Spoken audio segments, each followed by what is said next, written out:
Hello, everybody. Welcome to Makeup and a Message. And if this is your first time, welcome. My name is Lisa Compton, and I have been a makeup artist and esthetician for 19 years. And I have learned how to bring my passion of makeup and beauty to really incorporate it with my purpose, which is sharing my story of transformation and hope with Jesus Christ. And so today it's going to be a little different. So if you've ever joined any of my sessions, thank you for coming back. And if it's your first time, I hope you're excited and I hope you stay tuned. So normally the last couple ones that I've done, I've really dove into the word. And what I shared with you is that as someone that was more introduced to a religion versus a relationship, I never really read the Bible or understood it. And then when I started reading it and I prayed for the Lord to help me understand it, I started to see it come alive and really allowed to use it as a tool to help me apply it into my life to see true transformation. So today, though, today's session is going to be about God is with us on the hilltops and in the valleys. And I'm not going to necessarily read scripture today. I really feel led to share a personal story with you and actually a revelation that God just gave me this past week along with the story. And so I prayed about it and I really feel like I'm just supposed to share a story of hope and encouragement for any of you that are going through a valley or a hard time right now, to really stand on God's faithfulness and his promises, and just know in his perfect timing, you'll see it come to pass. And if it's not, and it doesn't happen, and the thing that you've been asking for doesn't happen, it's because there's something better. And sometimes it's really hard to hear, and sometimes we're like, whatever. But I truly believe I truly believe though that if God would have answered my prayers and given me the plan that I had, I would not be standing here the person I am today. And so I'm very grateful that God did not answer my plans or in my timing, because I am such a better person and I'm living a life that I truly felt was impossible. And so as I started to prepare for today's session, that's what was placed on my heart, is that God is with us in the valleys and in the mountaintops. And so a couple of years ago, let's start here. I have two girls, and when I had my girls, I thought I was done. I have a 10-year-old and 9-year-old. I have a 10-year-old, soon to be 11-year-old, and I thought I was done. My family was complete. I would have bet my life on it at that point. I was also very caught up though in performance and striving and chasing after my dreams, and my priorities were completely out of whack. And unfortunately, my family was way at the bottom of the list. And at the time, so was God. It was me, my business, and my success. And so when I had my girls, I loved being a mom, but yet I felt that it was too hard. I felt like that I wasn't equipped to be a mom, so it was easier to do what was easy, which was work and work and work and work. And so fast forward 5, 6 years, 7 years down the road, all of a sudden there was a stirring in my heart that I was supposed to grow my family. And I was like, not me. Nope, I don't want anything to do with this. But I went to my husband and I shared that with him. And as we both do believe that God's plan is better than ours and it's about his will, not ours, we decided we would surrender. And so we ended up getting pregnant right away. And I was 34 at the time. And one of my biggest fears is what people would think that I was that old. Now looking back, I'm like, 34 is not old. But at the time, I wanted to be a young mom. I had my first one at 27, my second one at 29. I had the whole plan, 2 done by 30. So this was not a part of the plan. And so when it happened, I was surprisingly very excited. And I remember thinking, okay, this is really happening. And I remember seeing how excited my husband was and just sharing it with our family and our family being so accepting of it. And so then all of a sudden, which so many of you I'm sure have experienced, that excitement, that joy completely just torn from you in a moment. What you once had was completely gone. And thinking there was this baby inside of me growing and now it's not.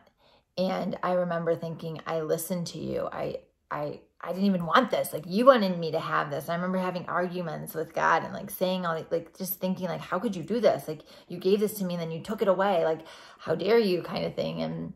And so this was one of my valley moments. And I was really down. I was really upset with God that he would do something like this, especially after I was obedient to him and listened. And I remember that I just sat there and was like, where are you right now? Where are you? And I remember all of a sudden, like, through that pain and through that sorrow, I was being lavished with love by people. I was getting flowers delivered to my door. I was having people bring food over to me. I was having people call and pray with me. And I remember thinking, wow, like, I felt God's love through his people. Like, I just felt God's love through people. I couldn't explain it. I just felt like I felt so loved, so supported, you know, and that helped me get through it. And the other thing is that I remember thinking, I'm still going to have a baby. Like, this, it just wasn't this one. And I just stood on that promise. I just knew that I knew that I knew that I would have a child, another child. And, you know, truth be told, with those 3 children, so my 2 daughters and then the miscarriage, they were all a first time. And so that's all I knew. And so I just thought, okay, I'm going to heal. And then in a couple months, you know, it'll all happen again. And it didn't happen. And every month I was like, wow, like, it was getting harder and harder to keep trusting. It was getting harder and harder to stand on those promises that I knew I was going to have a child and have that hope that I knew that it was going to happen. And every month that went by, it got harder and harder. And my heart goes out to those of you that never get to experience childbirth or having a child that way. But, you know, there's other ways that you can be a parent, and there's other ways that you can have that relationship that may not be paternal, but at the same time being able to experience it in other ways. And so if you're feeling really, really discouraged and you're feeling like God isn't answering your prayers or he's not listening, sometimes we think that it's supposed to look a certain way. Sometimes we think that it's so black and white and this is what it's supposed to look like. And we almost put God into a box and we're like, this is our prayer. This is what we're praying for. And God, please answer it. Right. And so sometimes, not sometimes, all the time, it's about God's will and it's about what God wants for you, because his plan is so much greater than yours. And so when you can surrender what you think it's supposed to look like to what he wants it to look like, and be in that place of peace, you will see those doors open. You will see those miracles happen. You will see those things just like come together that can only be explained by God and only give the glory to him. And so as I'm waiting and praying and praying and praying and standing on this, a lot of people in our community were praying over us too. We just knew that this was what we were supposed to do and that God was calling us to have another child. And then what was really interesting was last week, though, what God revealed to me was, one, in the valley, I didn't focus on the pain or the disappointment. I focused on the promise. I didn't know when. I just knew that it would be one day. And I didn't know how. I didn't know if it was going to be, I can't explain it. Like, I didn't know if it was going to be me getting pregnant, me adopting, what it was going to look like. Me fostering, I had no idea. But I just knew one day. And so I realized when I was in the valley and I was focusing more on his promise, that it distracted me from focusing on, well, this month I would have been 4 months pregnant. This month I would have been in my 3rd trimester. Today I would have been delivering my child.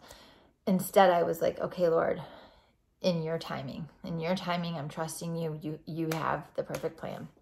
And so in November, right before Thanksgiving, we found out that we were pregnant, and it was a boy.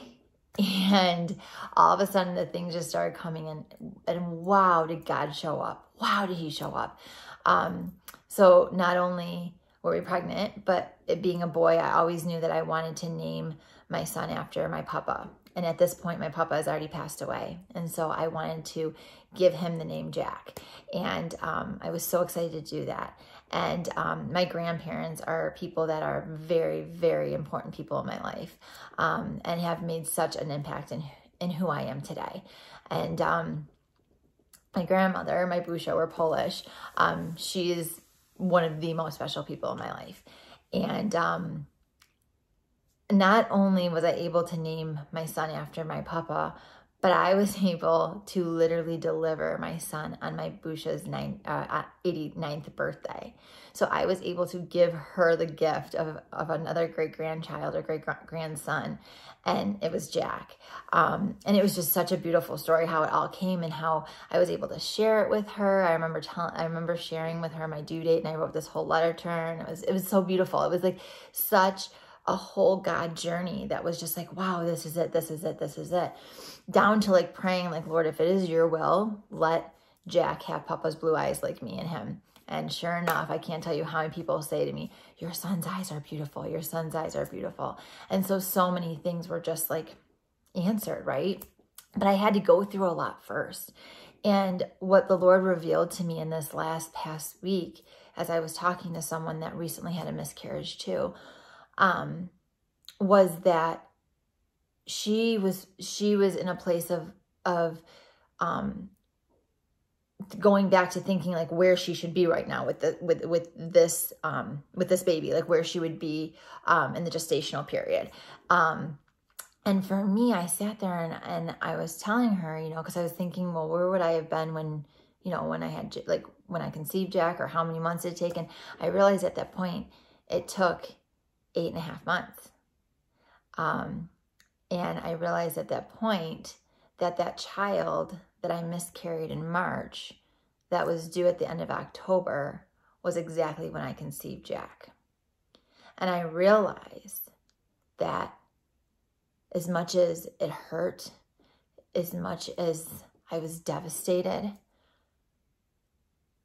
that God used that pain to have me focus on his promise and trust him to now have Jack. And I know that it's so hard when, like I said, when we have an expectation of something and it doesn't turn out the way it does. But if I would have had that other baby, I wouldn't have Jack. And I wouldn't have been able to give Jack to Busha on her birthday. And I wouldn't be able to look into my son's eyes and remember my papa. And so Jack is such a gift that's more than just my son.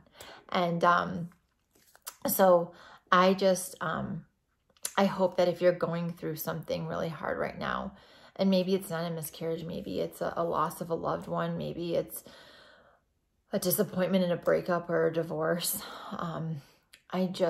my prayer for you is to know that he's with you in the valley. And even if you don't feel him, even if you don't see him, he's working behind the scenes. And when things are feeling like they're falling apart, they're actually falling together. We just feel like because we think it's supposed to look a certain way, we're not open to see what he's doing. And so I just encourage you tonight to just remember that he's our comfort and he's our protector, and that he's with us in those valleys when I was going through what I went through in March. And then he was there, right there in the delivery room on July 20th on the mountaintop with me and my husband. So I hope that you have found this to be encouraging. I hope that this has been something that may bring you hope with what you're going through right now. And I just really felt led to share how God has been with me in the valleys and on the mountaintops. Because we hear of those things, but we're like, where is he in the valleys? But when we can look back and see, and when people have the courage to share that, I think it opens up other people's eyes to actually see him in their valleys too. So with that being said, that is the message today, that God is with us always. And even in the valleys, he's with us. And even on the mountaintops, he's with us. So today's makeup was inspired by this story and this message, because I thought of mountaintop and valleys and high and low. And so today's going to be all about contouring. And so we're going to take a little shift from that to more makeup and talk a little bit more about contouring and highlighting, the purpose of it, what products you can use, and how to do it. So first off, contouring and highlighting is to create that perfect oval shape. So we have all different shapes. We have all different face shapes. And so the ideal face shape is oval. And so the real reason why people contour was to create that oval face. So if you had more of a wider forehead and a skinnier chin, you would contour right here to kind of cut off and darken that area to make it more oval, right? So that's just one of them. Like if you had more of a square shape where you had a wide forehead, a wide chin, you would contour here and contour here. Along the way, people started really contouring more in a place to create definition and to lift and to raise areas, right? So think of contouring as a place of where you're darkening and you're defining, okay? So your contouring is always going to be your darker color. Your highlight, you're highlighting. It's always going to be the lighter color. So where you want to create bone dimension, where you want to create more of an illusion of maybe a skinnier nose, you're going to create the contour in those areas. So you're going to use that bronzer in those areas. For me, I like to contour and highlight with powders. You may see on other tutorials where they have like a dark color, a lighter color, and then a really light color, and it's all cream, and then they take their sponge and it just voila, right? And that's fun too.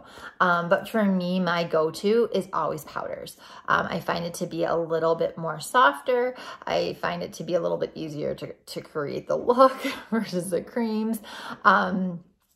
And so that's what I choose. But if you wanted to use a cream, you could use a cream. We have, you know, there's, like I said, there's powders out there, which I love having a customizable palette where I can pop out a blush color and put in maybe a berry color or put a mauve color in. And then I have my contour and my highlight. And as I get darker during the summer, by being by the pool, I may go to a darker bronzer or maybe more of a golden or warmer highlight. So I can customize and change this out however I want. But you may prefer to use more of a creamier consistency of highlight and contouring. These are great too. The thing that you always want to remember as the rule when you're layering product is you never want to put a cream over a powder. You always want to layer from cream, and then set with powder. If you start putting cream and then putting powder and then putting another, like if you have a foundation and then a powder and then a cream over that, it's just not going to lay as nice. You can layer and like pancake it and do another, you know, another layer of powder and then another layer of cream. It's completely up to you, but that's just not my style. But that is another technique that you can do.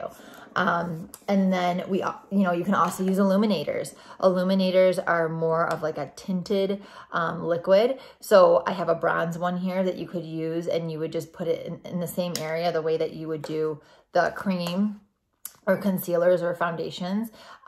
You would, put that darker area here because we want to define, right? We want to create a cheekbone here. And then you would use the highlight and you would put it where the highest points of where you can kind of feel your bone. And then you would kind of, either use your finger, use a sponge, something like that. So those are different products that you can use to highlight and contour. When we talk about where to highlight and contour, for me, I really focus on more of just right here. And then I come up into here. I do have a little bit of a bigger forehead, so I'll go in here too. So wherever you're contouring, you're kind of shading that in where it's going to minimize the appearance of it. Okay, so when you're highlighting, it's going to highlight. So for instance, when you put a concealer on and you're putting a concealer on 2 shades lighter than your skin, technically you're highlighting. And so you're bringing attention to those dark circles. You're bringing attention under your eyes, which you're trying to conceal and cover. So you really want to do it. You really want to do the same shade to 2 shades dark, up to 2 shades darker as a concealer to hide and conceal, right? But we'll do that. That'll be a whole nother makeup and a message. Stay tuned for that one. But for this one, let's just show you real quick. So I'm going to go in and I'm just going to use, and I'm using a matte bronzer here. And very little goes a long way. And you're going to, when you're using powders, you always want to kind of tap your brush off just to get the excess off. And your line is going to be like right here. And you're going underneath that cheekbone right here. But you want to start at the tip of the ear and create that line down. So that's like the visual that you can use.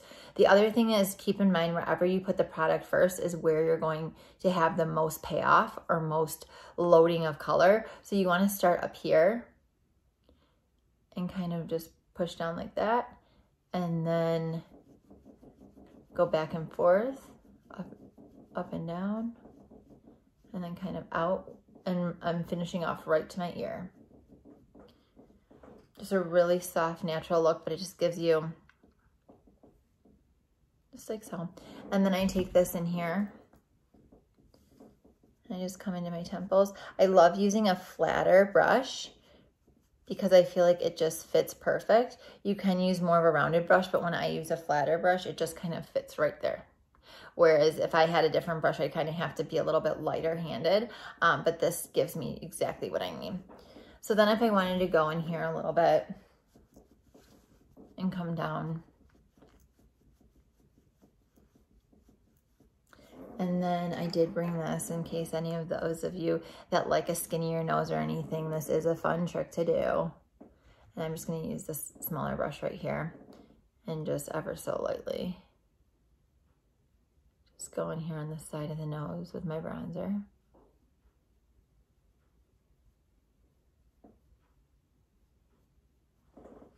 And so you can see just like that, just very lightly. It's not super noticeable, but you can see when you look at this, this side looks smaller than this side because we're using that darker color to really shade that in or to shadow that. So you can see, but it's still very subtle, but everything kind of lifted up just a little bit higher here.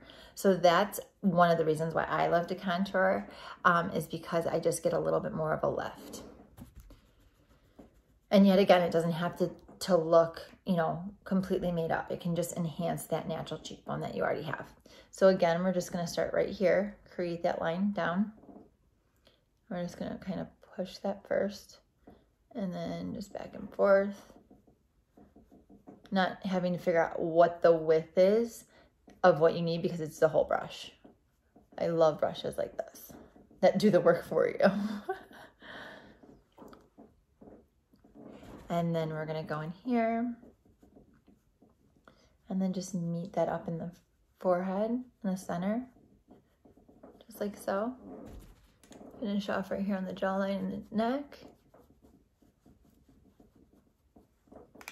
Let's go right here to the side of the nose. Ever so lightly, just dust that side of the nose. There we go. Okay, so now we've done our contouring, our valleys, and now we're gonna do our mountaintops. So we're going to, actually, I'm just gonna throw a little bit of blush on too, just to give a little bit more color. Blush doesn't necessarily have to look like you have all this color on. You're just trying to create a natural look that looks like you're blushing. So when you do that, I try to stick right here. I try to stay 2 fingers from the side of my nose and then not go past like the corner of my eye. If you're creating a certain look, you can pull up, but that's what you're gonna use for your highlight. So we're gonna go in with our blush really quick. Again, very little. And we're gonna kind of go down at an angle towards like the side of our neck. Because if we go up, we're going back up this way. So we want to kind of create just that natural blush where you would normally blush. If you want to load a little more color on, you can. If you want to layer it a little bit more. I like blush, ladies. Sorry. Sorry. Okay. And then, sorry, not sorry. But see how just that right there just gave it even a little bit more dimension, gave it a little bit more color. It warmed it up a little bit more. Same thing, we're just gonna go down like this. And again, I'm using all powders.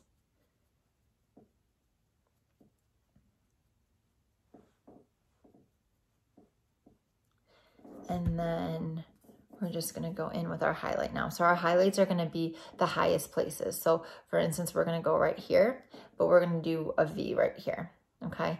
And then we're gonna come right here, we're gonna go right here, and then we're just gonna go right up in our arch area. This is gonna bring attention to the areas that we want. So that's why it's highlighting. We're bringing attention to it now. So with our highlighter, and highlighters don't have to be super frosty or anything. They can have a little shimmer to them. The reflection actually with the light creates more of that highlight and creates more of that reflection to bring even more attention. Frosty, you want to stay away from frosted highlighters though, because frosted will accentuate lines. They will accentuate pores. They will accentuate anything that you don't want to accentuate. So, anyways, we're going to go right here. Right there. I'll go a little bit more. And highlight, you don't normally or necessarily have to see it. It's more just how it changes. You see that? How you see it. So it's not like you're gonna see the color payoff. It's just how the light hits it. And then we're gonna go to the other side. Let's bring that up right there. And then go right here. And then we're just gonna go right here on the nose. I'm not taking it all the way to the tip of the nose. I'm just taking it to about right there. Right there. And then I'm just gonna take my finger and go right here and go right here and ta-da. So I hope that you have found the makeup lesson valuable. I hope that you have found my story encouraging. And again, I thank you so much for tuning in and staying with me this whole time. And I look forward to sharing more of my love for Jesus and more of my stories of transformation that could only be God, that can only be explained by him. And so therefore only him could have the glory for it. So I hope you have a wonderful day, night, morning, wherever this video finds you. And we will see you back soon. Bye.